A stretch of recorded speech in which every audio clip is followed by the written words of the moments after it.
Ya, pemirsa, mudik lebaran tahun 2022 menjadi momen penting bagi warga setelah 2 tahun alami pandemi di Indonesia. Hambatan sarana dan prasarana dialami pemudik dari tahun ke tahunnya. Lalu apa dan bagaimana mengatasi hambatan tersebut? Kita akan membahasnya, pemirsa, bersama dengan Sekjen MTI, Ibu Ellen Tangkudung. Halo, selamat pagi, Ibu Ellen. Selamat pagi. Halo, Ibu Ellen. Saya koreksi ya, saya bukan Sekjen MTI, saya dari UI. Oke, baik. Oke, baik. Ibu Ellen, ini kalau Ibu Ellen melihat fenomena mudik di tahun ini, apakah pemerintah ini sudah siap sebenarnya untuk menyambut atau memfasilitasi masyarakatnya untuk mudik, mulai dari transportasinya?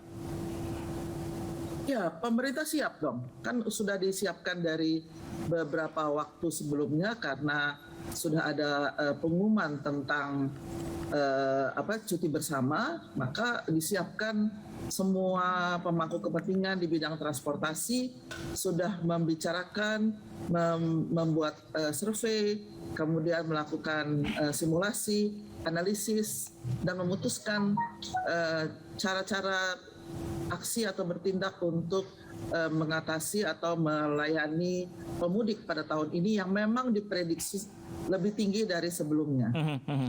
Nah, Ibu Ellen, kalau Ibu Ellen lihat ini, menurut Ibu Ellen, apakah pemerintah sudah prioritaskan perjalanan mudik dengan transportasi umum untuk tahun ini? Kalau dengan transportasi umum sih diprioritaskan. Buktinya kereta kan juga bagus. Cuman memang yang terjadi adalah orang lebih senang menggunakan kendaraan pribadi. Buktinya di terminal bis kan tidak terlalu ramai seperti sebelumnya. Padahal itu angkutan umum yang juga disiapkan oleh pemerintah dengan melakukan pemeriksaan demi keselamatan. Kalau angkutan umum laut, udara kan juga sudah disiapkan, tapi memang tetap terbatas ya. Karena sekarang ini pemudiknya cukup banyak. Nah, ini kalau kita lihat para pemudik pada tahun ini lebih condong menggunakan kendaraan pribadi, Bu Ellen, daripada kendaraan umum. Ini alasannya karena apa sih, Bu Ellen? Apakah karena biaya, lagi-lagi karena biaya, atau karena ada alasan lain? Ya, bukan soal biaya saja ya, tapi kendaraan pribadi itu sekarang ini difasilitasi dengan jalan tol, misalnya ya, yang pertama. Jalan tol itu pun berbiaya kan, jadi itu juga ada biayanya. Tapi kendaraan pribadi itu bisa digunakan kapan saja, mulai kapan saja, tidak usah karcis, tidak usah memesan tiket, gitu kan. Kemudian di tempat mudik, di kampungnya atau di kota tempat tujuannya, pemudik masih punya kendaraan, baik itu roda 2 maupun roda 4, untuk melakukan perjalanan lokal di sana.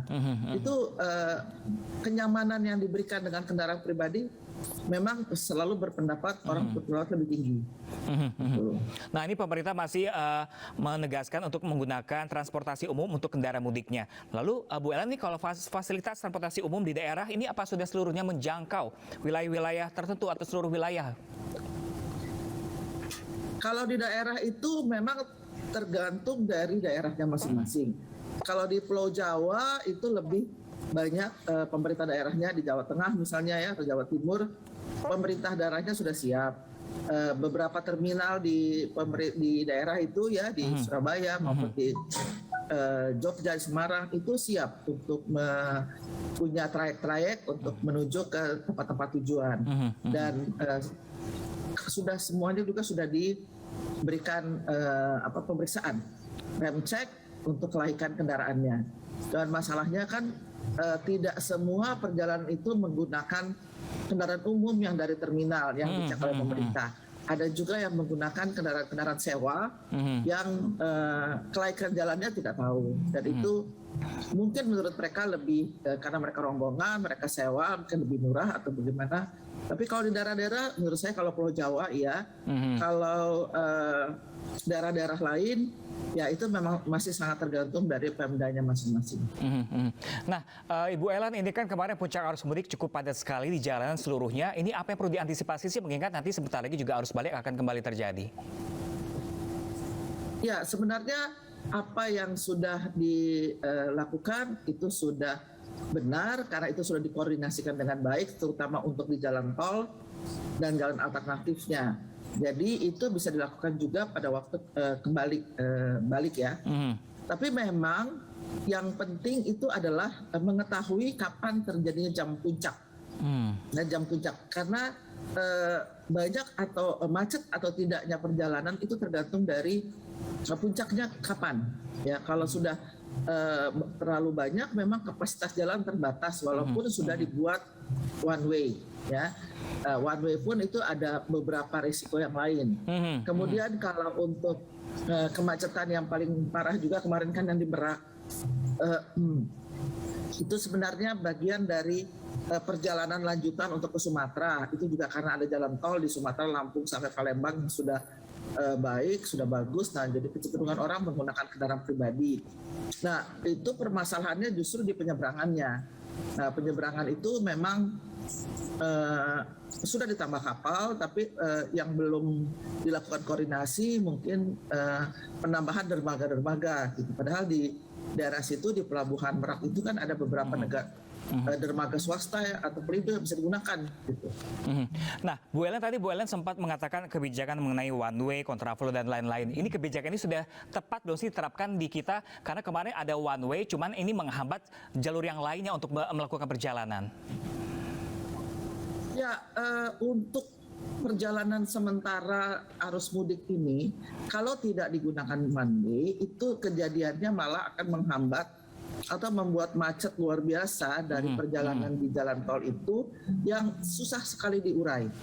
Jadi memang sudah diperhitungkan sebelumnya, bahkan diperhitungkan dari waktu ke waktu di command centernya, di back office-nya, untuk menghitung berapa platun kendaraan yang akan datang ke pintu gerbang tertentu sehingga bisa dihitung harus one way atau tidak. Nah, itu semua disampaikan di publik. Sudah disampaikan bahwa ini situasional.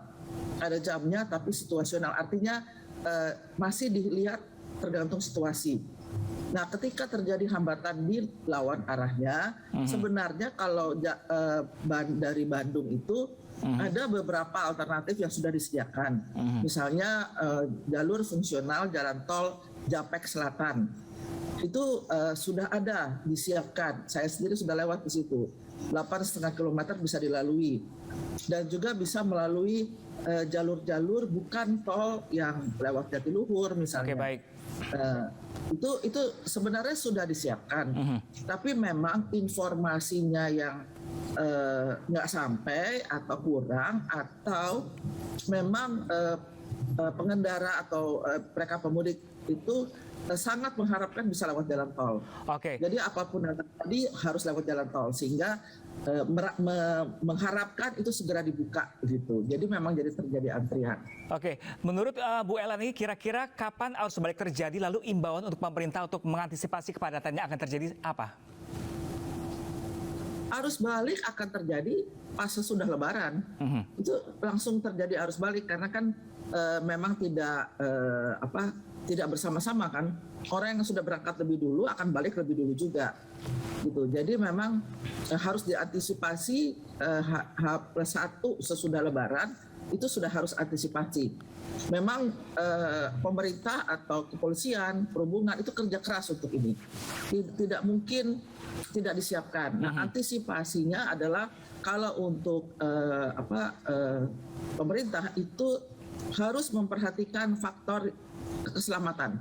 Karena ketika arus balik ini lebih banyak mereka sudah lelah dan sudah ingin cepat-cepat pulang lah gitu ya. Jadi kemungkinan kendaraannya pun mungkin sudah harus dicek lagi gitu. Tapi kalau dari masyarakat diharapkan mereka cari informasi sebanyak-banyaknya. Kalau mau lewat jalan tol bagaimana, kalau naik angkutan umum bagaimana gitu. Oke, baik, terima kasih banyak Ibu Ellen Tangkudum selaku pengamat transportasi dari Universitas Indonesia telah berbagi informasi bersama kami. Terima kasih banyak Ibu, selamat pagi. Ya, sama-sama, selamat bertugas.